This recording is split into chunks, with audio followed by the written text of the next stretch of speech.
بسم اللہ الرحمن الرحیم۔ آج کے درس میں کل دو باتیں ہیں۔ پہلی بات کلیات خمسہ کی دوسری قسم یعنی نوع کی تعریف، اور دوسری بات میں نوع کی ایک اور قسم یعنی نوع اضافی کی تعریف اور نوع حقیقی اور نوع اضافی کے درمیان نسبت کے بیان میں ہے۔ دیکھیں نوع کسے کہتے ہیں۔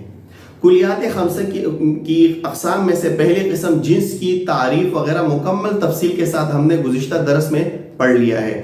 آج کلیات خمسہ کی دوسری قسم نوع ہے، تو نوع یہ وہ کلی ہے جو ما ہوا کے جواب میں ایسے کثیر افراد پر حمل ہو بولی جائے جن کی حقیقتیں متفق ہو، یعنی جن کی حقیقتیں ایک ہو۔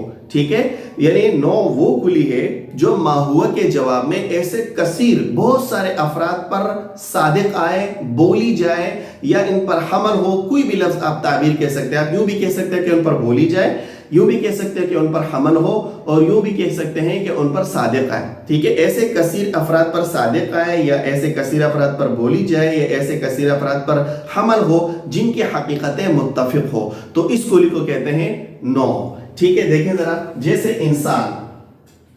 اب اگر انسان کے افراد میں سے ایک یا دو یا چار بندوں کو لے کر سوال کیا جائے تو جواب میں انسان آئے گا۔ مثال کے طور پر انسان کے افراد ہیں زید، عمر، بکر، سیف، ٹھیک ہے، اور ارشد وغیرہ وغیرہ، سب انسان کے افراد ہیں۔ اب اگر ان میں سے دو بندوں کو لے کر سوال کیا جائے کہ بھائی زید و عمر ما ہما، ٹھیک ہے، تو جواب میں کیا آئے گا بھائی انسان۔ تو اب دیکھو یہ انسان ایسی کلی ہے جو ما ہوا کے جواب میں ایسے افراد پر، ایسے کثیر افراد پر بولا جاتا ہے یا اس پر حمل ہوتا ہے جن کی حقیقتیں متفق ہیں، جن کی حقیقتیں ایک ہیں۔ اب ان سب کی حقیقت ایک ہی ہے، سب حیوان ناطق ہے۔ ٹھیک ہے، اور یہ جو ہم کہتے ہیں نا کہ کثیر افراد پر بولی جائے، کثیر افراد پر حمل ہو، تو اس کا مطلب ہم نے پچھلے درس میں پڑھ لیا تھا۔ اس کا مطلب یہ ہے کہ افراد میں سے کوئی فرد اٹھا کر اس کو مبتدا بنایا جائے اور اس کلی کو خبر بنایا جائے تو معنی درست ہو، یعنی وہ حمل درست ہو۔ حمل کی بھی میں نے کل وضاحت کر لی تھی۔ جیسے مثال کے طور پر میں ان میں سے کوئی فرد اٹھا لیتا ہوں کہ زید، اور کلی لگا دیتا ہوں خبر کے طور پر انسان۔ اسی طرح عمر انسان، بکر انسان وغیرہ وغیرہ۔ تو ان کے حمل کا مطلب یہ ہوتا ہے کہ اس کلی کے افراد میں سے کسی فرد کو اٹھا کر مبتدا بنائے اور اس کلی کو اس کا خبر بنائے تو معنی درست بنے، تو اس کا مطلب یہ ہوتا ہے کہ یہ اس پر بولی جائے یا حمل ہو، یہ جو ہم کہتے ہیں۔ ٹھیک ہے، تو کلی کی نوع کی تعریف یہ ہوئی کہ یہ وہ کلی ہے جو ما ہوا کے جواب میں ایسے افراد پر بولی جائے جن کی حقیقتیں متفق ہو، یعنی جن کی حقیقتیں ایک ہو۔ یا مثال کے طور پر دو تین گھوڑے کھڑے ہوئے ہیں، ٹھیک ہے، اور کوئی بندہ سوال کرتا ہے کہ بھائی یہ فرس الاحمر والفرس السودا یا فرس الاسود ما ہما، یہ کیا چیز ہے؟ تو جواب میں آئے گا کہ بھائی فرس ہو۔ ٹھیک ہے، تو اب فرس یہ نوع ہے، کیوں؟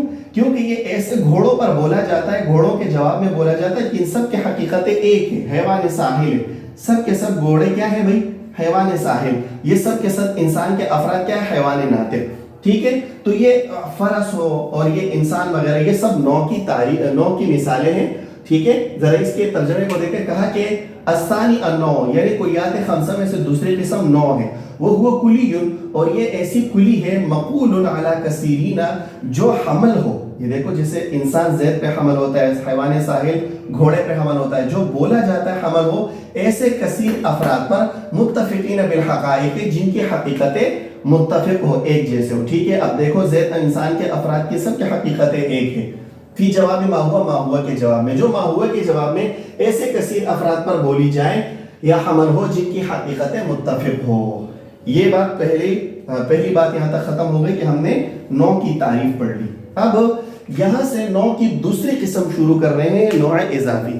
دیکھیں نوع اضافی کیا چیز ہے۔ نوع اضافی کا مطلب یہ ہوتا ہے کہ آپ کسی ماہیت کو اٹھا کر، ماہیت کو لے کر اس کے ساتھ ایک اور ماہیت ملا کر ما ہوا سے سوال کریں اور جواب میں جنس آئے۔ تو جس ماہیت کو لے کر آپ نے دوسرے ماہیت کو ملا کر سوال کیا تھا نا، تو اسے کہیں گے نوع اضافی، اگرچہ یہ خود جنس ہو۔ جیسے مثال سے ابھی سمجھ آ جائے گا۔ تو نوع اضافی کی تعریف دوبارہ میں کرتا ہوں، وہ یہ ہے کہ ایک ماہیت کو لے کر ایک ماہیت کے ساتھ دوسرے ماہیت کو ملا کر اگر ما ہوا سے سوال کیا جائے اور جواب میں جنس حمل ہو تو اس ماہیت کو کہتے ہیں نوع اضافی۔ مثال کے طور پر دیکھیں دیکھیں انسان، پہلے میں یہ مراتب لکھ لیتا ہوں، حیوان، جسم نامی، جسم مطلق، ٹھیک ہے، اور سب سے آخری جو بڑی کلی ہے وہ ہے جوہر۔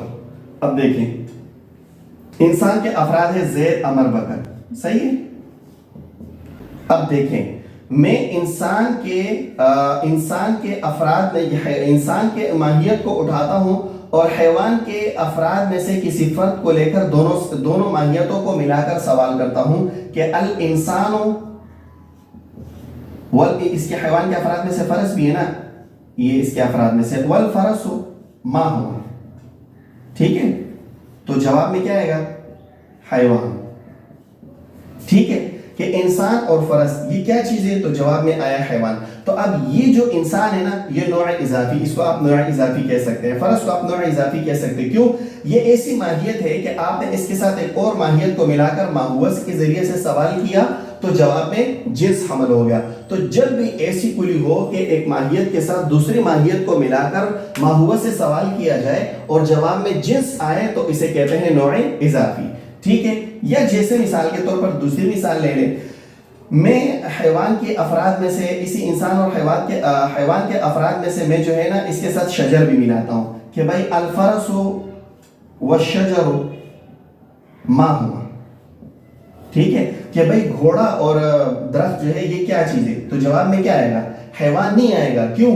اس لیے حیوان نہیں آئے گا کہ بھائی شجر پر حیوان کی تعریف صادق نہیں آئے گا۔ حیوان تو کہتے ہیں کہ جسم حساس متحرک بالارادہ، جو اپنی ارادے سے حرکت کر سکتا ہو، محسوس کر سکتا ہو۔ تو شجر تو حرکت نہیں کر سکتا، محسوس نہیں کر سکتا، ٹھیک ہے، وہ جسم نامی میں آئے گا کہ بڑھنے والا جسم، تو شجر بھی بڑھنے والا جسم ہوتا ہے۔ تو اگر میں ان دونوں کو لے کر سوال کروں گا تو جواب میں آئے گا جسم نامی، یعنی بڑھنے والا جسم، کیونکہ ہم نے ایسا جواب دینا ہے کہ جو تمام ماہیتوں کو شامل ہو۔ تو اب اگر میں جسم نامی بولوں گا تو وہ فرس کو بھی شامل ہوگا اور شجر کو بھی شامل ہوگا۔ تو اس صورت میں یہ فرس اور شجر یہ جو ہے نوع اضافی ہوئے، ٹھیک ہے۔ کیوں؟ اس لیے کہ نوع اضافی کی تعریف اس پر صادق آ رہی ہے کہ ایک ماہیت کو لے کر اس کے ساتھ دوسرے ماہیت ملا کر ماہوس سے سوال کیا اور جواب میں جنس آیا، تو اس ماہیت کو کہتے ہیں نوع اضافی، ٹھیک ہے۔ یا مثال کے طور پر میں جسم نامی کے افراد میں سے لے لیتا ہوں کہ بھائی الشجر، ٹھیک ہے، والحجر، ٹھیک ہے، شجر اور حجر یعنی پتھر یہ کیا ہے؟ ما ہوا، تو جواب میں اب جسم نامی نہیں آئے گا۔ کیوں؟ اس لیے کہ جسم حجر جو ہے یہ بڑھنے والا جسم نہیں ہے، تو معلوم ہوا کہ جواب میں جسم نامی نہیں آئے گا بلکہ جسم مطلق آئے گا۔ تو جواب آئے گا بھائی جسم مطلق، صحیح ہے۔ کیوں؟ جسم مطلق حجر کو بھی شامل ہے اور شجر کو بھی شامل ہے۔ بھائی بات سمجھ آ گئی؟ تو اب دیکھو ان میں سے ہر ایک جو جس کو بھی ہم نوع یہاں پر کہہ رہے ہیں نا، تو دراصل تو یہ ہے جنس، کیونکہ اس کے یہ ایسے افراد پر حمل ہو رہا ہے جس کی حقیقت مختلف ہے، لیکن اس کو کہتے ہیں نوع اضافی۔ کیا مطلب؟ یعنی اضافی اضافت سے، اور اضافت نسبت کو کہتے ہیں، مطلب اوپر کی جانب نسبت کرتے ہوئے یہ نوع ہے، یہ حقیقتا نوع نہیں ہے۔ سمجھ آ رہی ہے بھائی؟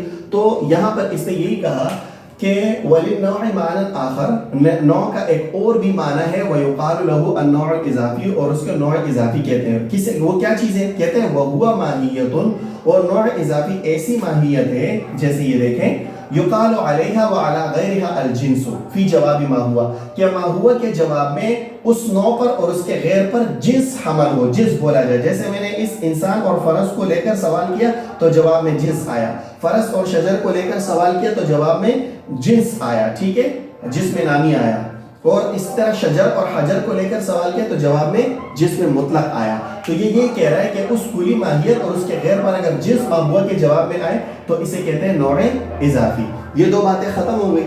اب تیسری بات یہاں سے شروع کر رہے ہیں کہ بھائی یہ جو نوع حقیقی ہم نے پڑھی، ٹھیک ہے، اور نوع اضافی، تو نوع حقیقی اور نوع اضافی ان دونوں کے درمیان کیا نسبت ہے، ٹھیک ہے۔ تو کہا یہاں سے کہ نوع حقیقی اور نوع اضافی کے درمیان عموم و خصوص من وجہن کی نسبت ہے. دیکھیں کیسے؟ عموم و خصوص من وجہن کا مطلب یہ ہے کہ ان میں سے ہر ایک خاص بھی ہے عام بھی ہے. ٹھیک ہے، اور آپ کو یہ اندازہ پچھلے دروس میں ہم پڑھ چکے ہیں. عموم و خصوص من وجہن وہ 3 مادے چاہتا ہے. ایک مادہ اجتماعی اور 2 مادے افتراقی. اجتماعی کا مطلب یہ ہے کہ جس میں دونوں مثالیں فٹ ہو، اور افتراقی کا مطلب یہ ہے کہ ایک ہو اور دوسرا نہ ہو. تو اب یہاں پر ان کے درمیان عموم و خصوص من وجہن کی نسبت ہے. کیسے؟ اس کا مادہ اجتماعی بنے گا انسان. ٹھیک ہے، اب انسان جو ہے یہ نوع حقیقی بھی ہے، نوع حقیقی بھی ہے اور نوع اضافی بھی ہے. کیسے بھائی؟ نوع حقیقی اس لیے ہے کہ یہ ما ہوا کے جواب میں ایسے افراد پر بولا جا رہا ہے کہ جن افراد کی حقیقتیں متفق ہو. جیسے ہم نے کہا نا کہ ایسے افراد پر بولا جائے جن کی حقیقتیں متفق ہو، تو یہ نوع حقیقی ہوا. اور نوع اضافی اس لیے ہے کہ اس انسان کے ساتھ اگر ہم کوئی اور ماہیت ملا کر ما ہوا سے سوال کریں گے تو جواب میں جنس آئے گا. جیسے یہ دیکھو، انسان کے ساتھ ہم نے فرس ملا کر سوال کیا تو جواب میں جنس آ رہا ہے. تو معلوم ہوا اسی کو کہتے ہیں نوع اضافی. تو یہ نوع حقیقی بھی ہے، نوع اضافی بھی ہے. تو یہ ہے مادہ اجتماعی. ٹھیک ہے. اچھا، مادہ افتراقی پہلا کیا ہے بھائی؟ حیوان. کہ حیوان جو ہے یہ نوع اضافی تو ہے، نوع اضافی، لیکن نوع حقیقی نہیں ہے. اضافی کیسے ہیں؟ وہ اس طور پر کہ اگر حیوان کے افراد میں سے ایک ماہیت کو لے کر اس کے ساتھ دوسرا ملا کر سوال کیا جائے تو جواب میں جنس عمل ہوگا. جیسے میں کہتا ہوں کہ الفرس یا الحیوان والانسان یا الفرس والشجر ما ہوا، تو جواب میں جسم نامی آ رہا ہے. تو یہ حیوان اپنے اوپر کی طرف نسبت کرتے ہوئے نوع اضافی تو بن رہا ہے لیکن نوع حقیقی نہیں ہے. کیوں؟ نوع حقیقی ہم نے کہا تھا کہ وہ ما ہوا کے جواب میں ایسے افراد پر بولی جائے کہ جن کی حقیقتیں متفق ہو. اور حیوان جو ہے اس کا تو اس کے افراد تو فرس، انسان وغیرہ، یہ جاموس، شیر وغیرہ، یہ سب حیوان کے افراد ہیں جس کی حقیقتیں بالکل مختلف ہے. تو جب یہ تو نوع اضافی ہے، یہ صرف سے نوع ہے ہی نہیں بلکہ یہ تو جنس ہے. ٹھیک ہے، تو معلوم ہوا کہ یہ نوع اضافی تو بن سکتا ہے لیکن نوع حقیقی نہیں ہے. اور تیسری مثال جس میں مادہ افتراقی ہو اور کیا کہتے ہیں، نوع حقیقی تو ہو لیکن نوع اضافی نہ ہو، جیسے نقطہ. ٹھیک ہے، نقطہ یہ ہو. اب آپ نقطے کو دیکھیں، اس نقطے کو کہتے ہیں ماہیت بسیطہ. اور ماہیت بسیطہ جو ہے یہ کبھی بھی ما ہوا کے جواب میں نہیں ہوتا. اب یہ خود تو نوع حقیقی ہے. کیوں؟ اس لیے کہ اس کی جتنے بھی افراد ہیں، جتنے بھی نقطے ہیں، ان سب پر یکساں طور پر صادق آ رہا ہے. جیسے انسان اپنے تمام افراد پر یکساں طور پر صادق آ رہا ہے، لیکن اس کے اوپر کوئی جنس نہیں ہے کہ ہم اس نقطے کو لے کر، ماہیت کو لے کر اس کے ساتھ ایک اور ماہیت کو ملا کر سوال کریں جواب میں جنس آئے. ایسا کوئی چیز نہیں ہے. ٹھیک ہے، اس کے اوپر کوئی جنس نہیں ہے. ویسے بھی ماہیت بسیطہ ہے، یہ ما ہوا کے سوال جواب میں سرے سے آتا ہی نہیں ہے. ٹھیک ہے، تو یہ نوع حقیقی تو ہے لیکن نوع اضافی نہیں ہے. تو جب نوع اضافی نہیں ہے تو ایک دوسرا مادہ افتراقی ہے. تو کہا کہ وبین النوع الحقیقی والنوع الاضافی عموم و خصوص من وجہن. نوع حقیقی اور نوع اضافی کے درمیان جو نسبت ہے وہ عموم و خصوص من وجہن کی ہے. لتصادقهما علی الانسان، کیونکہ یہ نوع حقیقی اور نوع اضافی دونوں انسان پر صادق آ رہے ہیں. جیسے ہم نے یہاں دیکھو، نوع حقیقی بھی ہے، نوع اضافی بھی ہے. وصدق الحقیقی بدون الاضافی فی النقط. ٹھیک ہے، نقطہ. اور نقطے میں نوع حقیقی یہ تو صادق آ رہا ہے لیکن نوع اضافی صادق نہیں آ رہا. وصدق الاضافی بدون الحقیقی فی الحیوان، اور حیوان میں نوع اضافی صادق آتا ہے لیکن نہ کہ نوع اضافی تو صادق آتا ہے لیکن نہ کہ نوع حقیقی. تو جب صرف ایک ہی صادق آ رہا ہے تو یہ دوسرا مادہ افتراقی ہے. الغرض آج کے سبق میں ہم نے 3 باتیں پڑھی. نوع حقیقی کی تعریف پڑھی، نمبر 2 نوع اضافی کی تعریف پڑھی، اور نمبر 3 نوع حقیقی اور نوع اضافی کے درمیان نسبت پڑھا کہ ان کے درمیان نسبت عموم و خصوص من وجہن کی ہے. 3 مادے چاہتا ہے، ایک مادہ اجتماعی اور 2 مادے افتراقی. باقی انشاءاللہ اگلے درس میں.